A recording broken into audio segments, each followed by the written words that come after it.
तो देखते हैं फ्रेशर्स के इंटरव्यू में पूछे जाने वाला एक बहुत कॉमन सा क्वेश्चन, दो नंबर्स को स्वैप करने का प्रोग्राम बनाना है। स्वैप माने दो नंबर्स की वैल्यू की अदला बदली करनी है। जैसे यहाँ पे ए की वैल्यू 4 मानी है मैंने और बी की वैल्यू मैंने यहाँ 5 मानी है। अब मुझे ऐसा प्रोग्राम लिखना है कि ए की वैल्यू 5 हो जाए और बी की वैल्यू 4 हो जाए। तो ये मैं करूंगा एक थर्ड वेरिएबल सी के थ्रू। तो मैंने सी में ए की वैल्यू को असाइन कर दिया, यानी यहाँ पर सी की वैल्यू हो जाएगी 4 के बराबर। अब ए में मैंने बी की वैल्यू असाइन कर दी, तो पहले ए की वैल्यू 4 थी, लेकिन अब अपडेट होके ए की वैल्यू हो जाएगी 5, क्योंकि ए में मैंने बी की वैल्यू असाइन कर दी।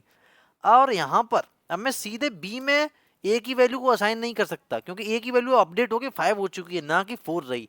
लेकिन सी एक ओरिजिनली एक ऐसा वेरिएबल है जिसकी वैल्यू अभी भी ए के बराबर है, यानी 4 है। तो यहाँ पे बी की में अगर मैं सी की वैल्यू असाइन करूंगा तो बी की वैल्यू हो जाएगी 4।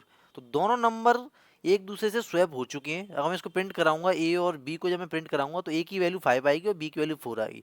तो 5,4 आउटपुट आना चाहिए। अब एक बहुत कॉमन सा जो डाउट है वो मन में आता है कि हम सिंपली इसको ऐसे भी तो कर सकते हैं, ए की वैल्यू मैं 5 के बराबर कर देता हूँ और बी की वैल्यू 4 के बराबर कर देता हूँ, तो यहाँ भी तो स्वैप हो गए। पर ये सही तरीका नहीं है। ये यहाँ पे इसलिए हम कर लिया हमने क्योंकि हमें पता है कि ए और बी की वैल्यू कांस्टेंट है, जो कि 5 और 4 है। बट अगर कुछ ऐसा केस हुआ कि यूजर से हमने इनपुट लिया, उस केस में तो ये गलत हो जाएगा। जैसे अब मैं स्कैनर फंक्शन का यूज कर रहा हूँ और मैंने ए और बी की वैल्यू यूजर से ली है। अब यूजर ये वैल्यू देगा तो मुझे क्या पता कि ए और बी यूजर क्या देगा। यूजर तो कोई वैल्यू दे सकता है। तो मैं कोड में ए और बी की वैल्यू हार्ड कोडेड नहीं लिख सकता।